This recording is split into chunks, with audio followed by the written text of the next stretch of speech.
Hi everyone. As you guys were talking about it, I know that on this weekend, plus it's sunny, just the fact that you guys showed up, it means a lot to me.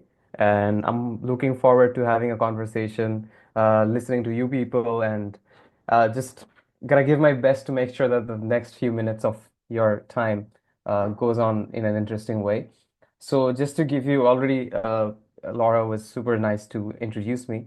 So I have been writing novels for a long time, pretty long time, and I still write a lot of novels. But today I won't be reciting anything from any of my novels. Instead, I'll be reciting a few poems from I Drew a Line for You, which was my first ever poetry book. So I'll tell you the reason I wrote novels which were not in romance at first. So when I published my first romance novel, around that time I was also publishing short stories in different magazines. I was getting paid for it pretty good, and people were kind of bookmarking me and calling me a romance author. So of course, there's nothing bad in it, but I did not want to mark myself in a certain category that I can only write romance and nothing else. So I wanted to get out of that zone and try out new things. That's when I wrote my first thriller, and then followed by a comedy. Uh, in 2024, the country that I come from, so there were a lot of political problems going on in that country around August, around that time period. So I started sharing random verses from my poems that I wrote before on social media.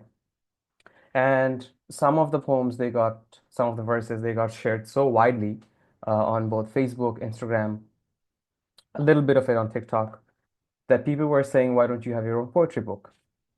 Now, the thing is that to write a poetry book, uh, I thought of having a very base theme, which would be followed throughout the book. Like, if I don't want to make a mixture of poetry collections without it being under a certain theme.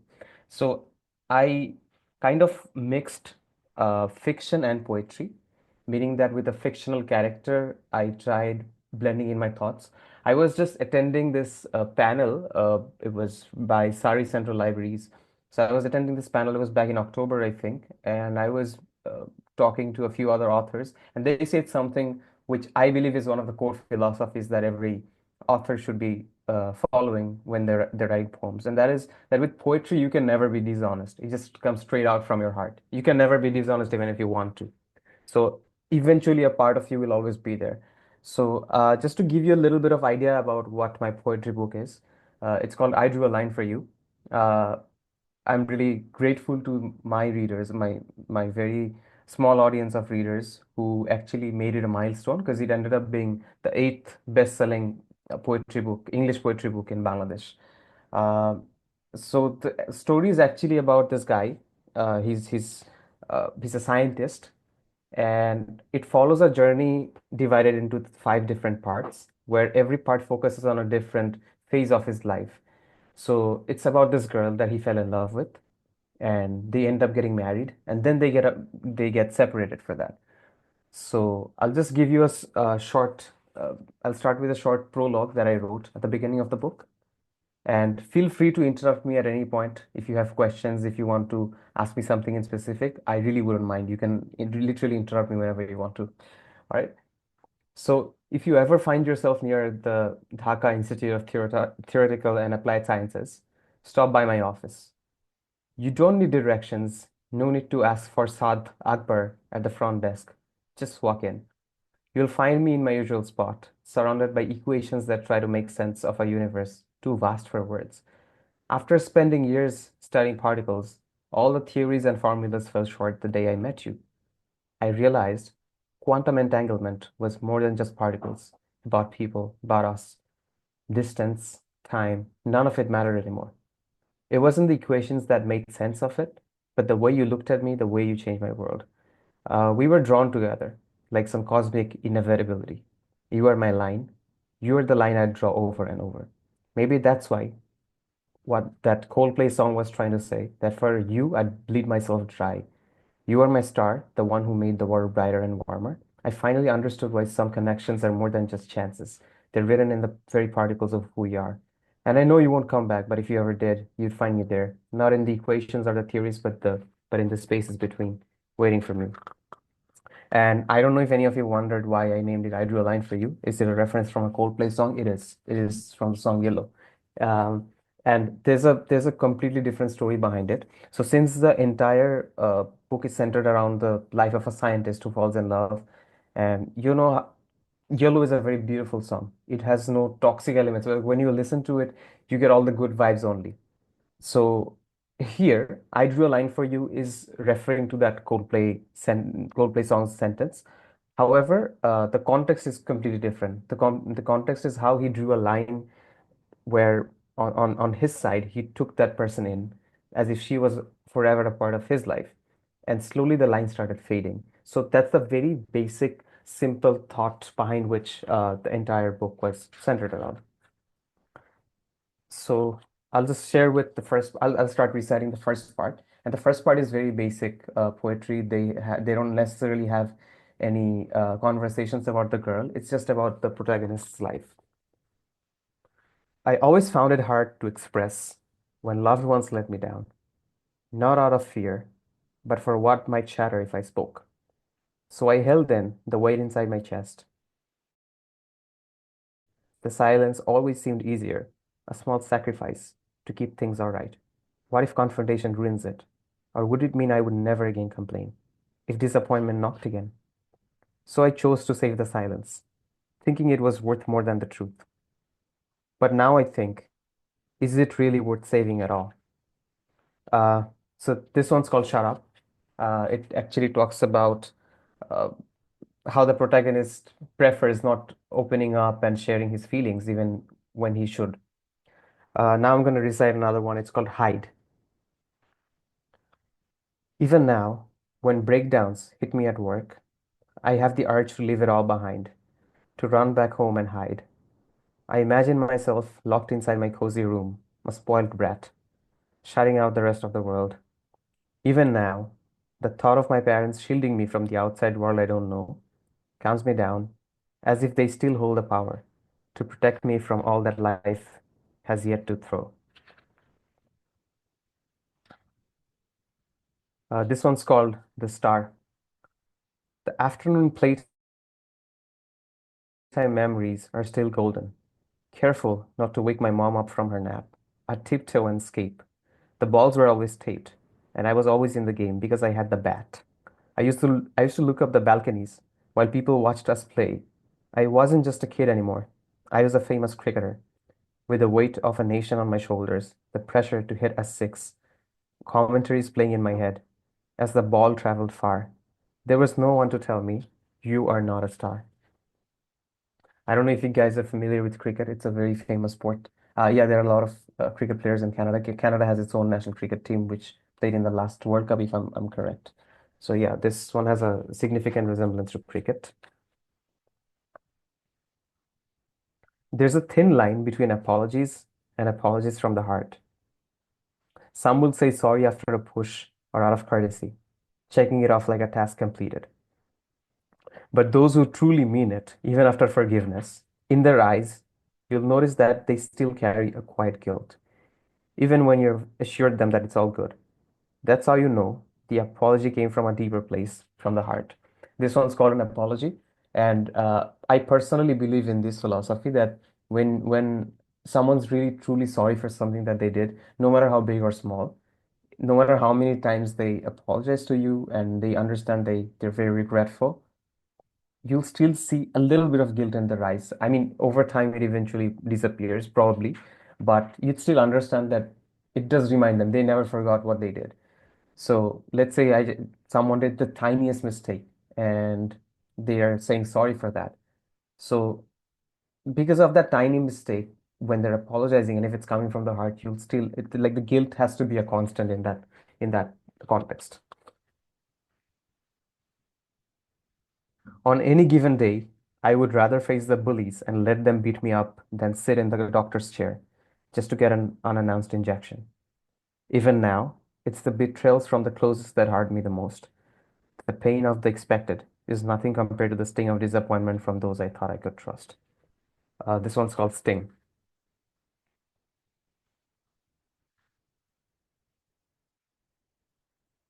This one's called Being Invisible. Every person should have the power to be invisible for once and follow someone unseen while watching how vulnerable we are beneath the makeup and the painted smiles. Maybe then they'd see the feeble rope we hold on to and realize how weak we truly are. Each of us fighting battles we'll never know. The world will never know. Maybe in that invisibility, we'll understand that everyone carries a weight hidden behind the masks that we wear. This one's called Suicidal Thoughts. So instead of posting on social media, telling people you're there if they ever think of suicide, do something simpler. Treat treat others like human beings. Maybe then, for some, those thoughts might never surface in the first place. So at the beginning of the part one of I Drew a Line for You, this poem is called I'm About to Draw a Line. This is where his love story starts, and he starts bringing in the character. I stumbled upon you unknowingly. You were different. No matter what I did, I was never able to impress you. You didn't laugh at my jokes. You did not smile when I called you pretty. And in the process of understanding why I was falling for you, I started doubting my own sanity. We both started talking about the solar system. I told you about 55 Cancri E, an exoplanet around 40 light years away. It is filled with pure diamonds, I told you. You said, if you ever travel there, would you bring diamonds back for me? That's when I started imagining you walking down the aisle. I was still imprisoned, imagining, while my cheeks turned pinker, lost in the thoughts of making a reality of putting a diamond ring around your finger. From the beginning, you could control the rhythm of my heartbeats. You weren't easy to be around. While I roamed the solar system, you were all I could orbit. But in the search of finding myself, you're the moon I found. Like Saturn's rings stretched across the sky, my arms too were open wide. That's when I decided to draw a line for you like a circle. Inside it, we would reside, just us, away from the world. The stars nodded and the comets applauded. Our story had only just begun. So this one's called I'm beginning to draw a line for you, and this is where the story starts.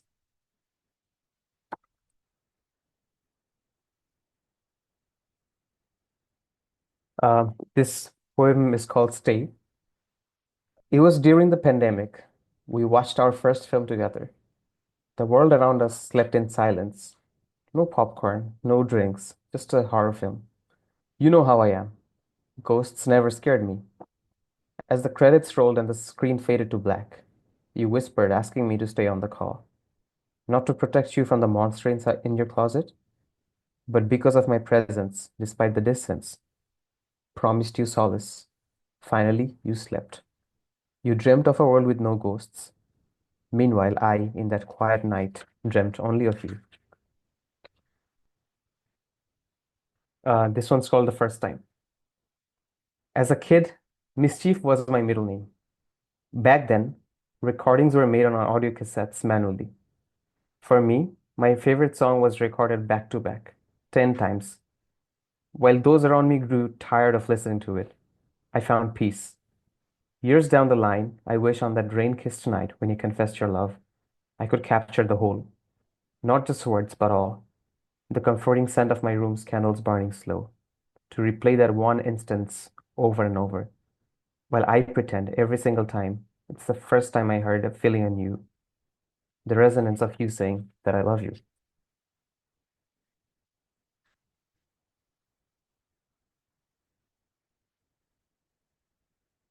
Uh, this poetry is titled Just a Freaking Fan. During our usual video calls, when your temper flared, you'd make your phone camera face the ceiling, a pointless view of the fan spinning, a silent symbol of your anger. To me, there was this strange sweetness. No words, just that fan circling endlessly. Its rotation defining how your world revolved around me. When I would do the same, you'd mimic the whines of a restless child, giving a subtle reminder that your anger would always have the room to breathe, but I should always be calm amidst a storm. This one is like only two lines. It's not a, I wouldn't call this a poetry. It's like a musing. So I don't know if you guys know about sari. It's a South Asian attire, a dress. People from Bangladesh, India, Nepal, they all wear saris.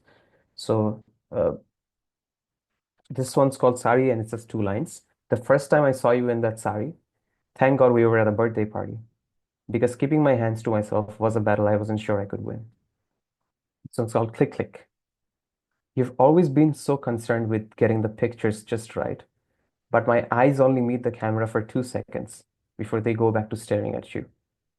Maybe that's why I always look out of place, standing next to someone so effortlessly beautiful. This one's called Living With You. Living with you was never easy, even from the start. You had issues with how I arranged my wardrobe, or whether I bothered to place my dirty clothes in the laundry basket just right. Despite everything, I'd wrap my arm around you every night, just to sneak the majority of the blanket away from me. I knew you'd pretend to be asleep. And again, despite everything, you're the trouble I'd always choose to keep. This one is called Crossing Paths. Imagine how fed up the solar system must be with me that despite crossing paths with the most beautiful planets, I can only remind myself how fortunate I am to have found you. Practice saying you're welcome every time you stand in front of the mirror, because I'm certain that the mirror is thanking you for elevating its fate. So this is the end of part two, where they fall in love. And I didn't recite all the poems. Of course, we have a time limit. Now we're gonna move on to part three, where things start getting a bit fragile. Things eventually start breaking up between them after they get married. This one's so this one's there's a first time, and there are two poems called the first time in this book. The first time we screamed at each other, I wish it was a scene from the movie. Instead of repeatedly hearing what we say to each other, I wish we listened to the sound of our vows echoing in the background before the noise between us became louder than the promises we made. This one's called The Key.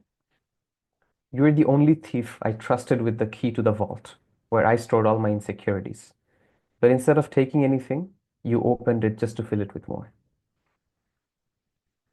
Uh, this one's called Fire, Fire, Fire. I thought our love was strong enough to rise above whatever misunderstandings crossed our roads. Even the devil that told me to love you at any cost now whispers, fuck it. You can't expect me to put out the fire you started in our house, while you hand me nothing but a bucket. I kiss your lips to soothe the monster in you, but you mistake my love for weakness. And instead of bringing water to get rid of the fire, you arrive carrying more wood for the pyre. My hands are on your bare shoulders used to be enough to pull you close. Your complaints make my love feel like an act. Even your tired pair of glasses knows that we're far from over, and that's a fact. This one's called Turn Around. On any given day, I choose to hear you nag and play the villain, then lie on the bed while facing your back. This uncertainty is making me drown in a fever.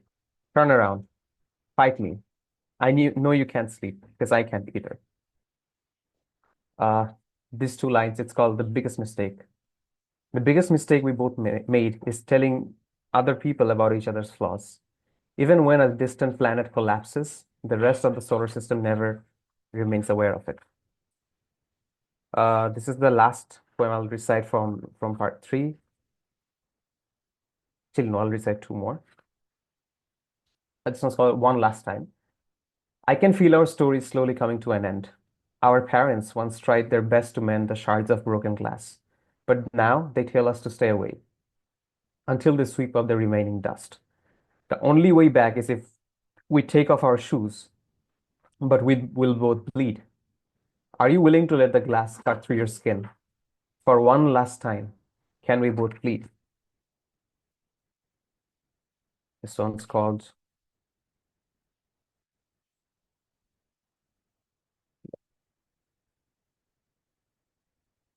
You've Changed. You've changed. Instead of acting like a maniac and fixing things before going to bed, you actually let me sleep. Instead of complaining about all the tears that you've shed, you've accepted the silence with nothing left to give. Instead of calling me baby cakes, you started calling me by my name. And for some strange, unsettling fucking reason, it feels like every bit of affection has washed down the drain. Uh, This is the last poem from part three. It's called Divorce. Our wedding photos have quietly disappeared from your social media. The last time we met at a cafe, I saw you weren't wearing the ring. I wonder how my name is saved in your phone now. I'm trying my best to handle it, but this formality still stings. We binge watched Suits together, and the only time you called a lawyer was to split us up. I would have begged if you had helped me just once, but I guess in the end, we both had enough. I don't know if there's any coming back from this now that you've made up your mind. Walk away quickly so that I can pretend to be strong while I watch you go and cry from behind. The fourth part is called Singularity. This line, there's only one line. It's called "My mind is an apartment." It's crazy how you're living rent free in my head, and even now, I'm the one paying for it. This one's called Ghost. It's haunted, all of it. Your laughter echoes in my head, just like jump scares from a horror film. Every song we listen to together leaves me numb. The restaurant where I wiped the soy sauce off your lips now feels like an asylum. The chefs are tapping knives on the cutting boards, staring at me, triggering flashbacks I can't afford. Because I see you everywhere. I'm a teenager afraid of the zombie knocking at the door. A ghost should rather kill me because I can't be haunted by you anymore. Please go away. My heart is beyond repair. My fear is a sleeping pill, and your memories are a nightmare. Despite what they say, we know we both can be friends again. Look what you've done to me. I don't think I'll ever be able to revisit the places still drenched in your scent. Another line. It's called Remember that people are weird. They expect us to remember the disrespect, but forget the one who gave it to us in the first place. I don't call it irony. You asked me not to move on.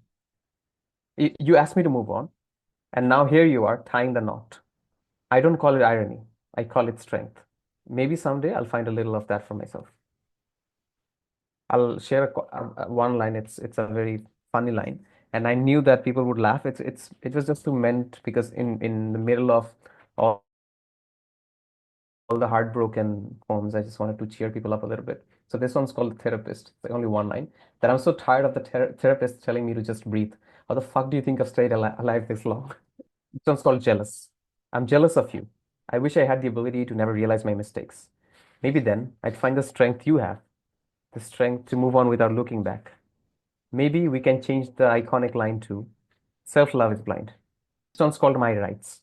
So the theory behind writing My Rights is when you split up from someone, when you're with someone, and if you're a toxic person, or even if you hold a little bit of negative energy, you think you have the power to exercise that negative energy. You think you have the right to shout at someone else because that person is still in your life, no matter who's wrong and who's right. If you still think you have that right, but when you split with someone, you don't ever stay with that right anymore. So this one's called My Rights. When we split, there was heartache, but at least you were there to be blamed. At least I could say we were once together. You were still mine, but look who you became. I could still reach you somehow, though there were barricades and fences. But now I don't have the right to call you and shout. Now you're someone else's. Two more small verses. It's called Astronauts. Even the footprints left on the moon by astronauts in the 16s and 70s are still there. And yet, people expect me to erase you from my mind just like that. This one's called Behind My Back. I beg of you, at least speak behind my back about how we were never meant to be. Maybe that way you won't erase me entirely from your story. I'm done with the fourth part and I'll move on to the fifth part. This one's called Cosmic Expansion. So this is actually the phase after getting split up from her and then focusing on his own life. The protagonist starts looking at the positive things. So I'll start with the very basic one. It's called I'm a Tree. When the tree started turning red, the fall looked prettier than ever. Why is it that at their most beautiful, when everything is at peace, the leaves fall, only to be swept from the streets? In winter, the trees are lit up for the festivals, giving people a reason to take photos. In spring, when the leaves finally start to grow, the tree whispers, I will fall someday too, but I'll grow again, and I'll be beautiful once more. In my life, I know I will fall just after I'm the strongest, but when I fade, I will come back again, grow, and be beautiful. So this one's called Tahajjud. I need to give you a little bit of context about what Tahajjud is. So I'm a Muslim, and what we do is we have this prayer called the Tahajjud prayers. We pray it in the middle of the night, and the main reason from the we pray this prayer, it's a very special prayer, is because when we want some wish to be granted, we usually get it granted. Like not anything unrealistic. Like sometimes we might seek better health, or maybe we're sick, we want to be healed. So whenever we wish for something, we get it answered. Our prayers answered through this special prayer. A lot of people pray tahajjud as a means to recover themselves mentally. So this one's called tahajjud. The mornings seem dark. The tastiest dishes taste bland. And when the rest of the city is sleeping, all I have are the prayer mat and my hands that I raise while crying my heart out, remembering the gloom yesterday, but reassuring myself that when I wake up, darkness will still smother the morning. But my message has reached the highest place. The blessings too will come out without a warning. This one's called the ideal gas law. In the eighth grade, I struggled to remember the formula. The pressure and volume of a gas are directly related to temperature and the number of particles. But I memorized it in the weirdest way by connecting it to a simple truth I'd come to realize. The noisier the house, the happier the heart. This one's called A Glimpse of Us. Today, I passed by your house, stuck in the traffic jam, and there I saw myself waiting for you by the Momo shop. You came running, apologizing with a smile, saying makeup takes time. For once, I didn't feel bad at staring at us. I called out to my old self again and again, but he wouldn't listen. If he could, I would have told him that this won't last forever.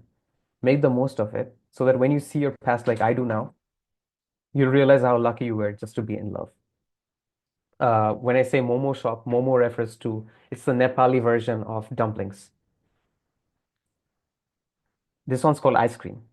Our love was like a cone of an ice cream, which I always couldn't afford. When pocket money was all I had to buy a cone, I'd cherish every bite. But when I was almost done, I'd always pause, staring at the bottom of the cone. The best part, that last bit is filled with chocolate. I'd always look forward to it, thinking about when I'd get to enjoy it again, just like us. I'm at the end now, at the bottom of the cone, hoping in the same way that someday I'll taste love again.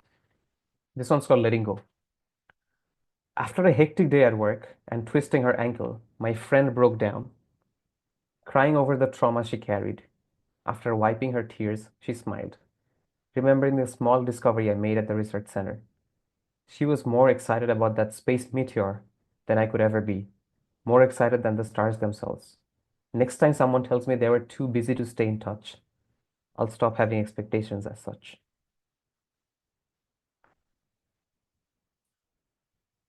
This one's called The School of Life. I dream of a school where the chalkboard is full of our memories, and no matter how often we try to rewrite over the pain, the smudges will remain. Some as gentle reminders, others as scars. Pain will be the teacher, and the hardest times will serve as our exams. But when the bell finally rings, it wouldn't be the end, but a long resolution, something to celebrate, hoping that the next chapter in life is somewhat like the next grade. And this is officially the last poem of the book, the last poem of the fifth part. And this one is called I Drew a Line for You, which is the title of the book. Baby Bear, I have stopped looking for love. Maybe it's about time I acknowledge that now, even if I find the tiniest spark, I take the line I once drew for you and turn it into an arc, a curve reaching out for something. Baby Bear, my hands are still shaking and my heart is still aching. I'll cry once more, telling myself it's the last time. But deep down, I know the truth. I'll break that promise and cry again. I'll cry when I see photos of you, settled in life with a family of your own.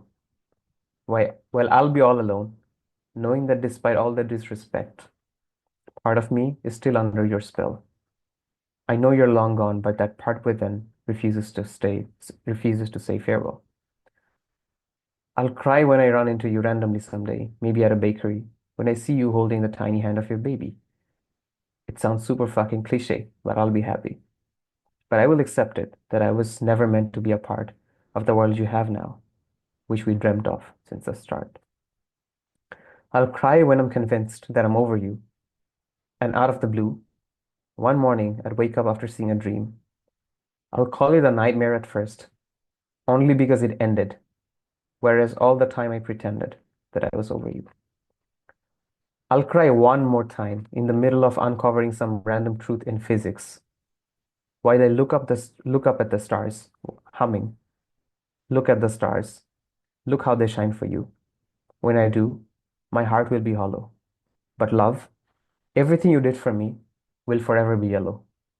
And if God blesses me to love someday again, I'll love her so fiercely that instead of praying for your memories to be replaced, all I'll do is love her unconditionally while praying for the better days.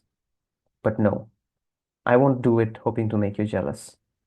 I don't want you to stumble upon photos of me proposing down on one knee. But I do wish you stay clear of the line I just drew.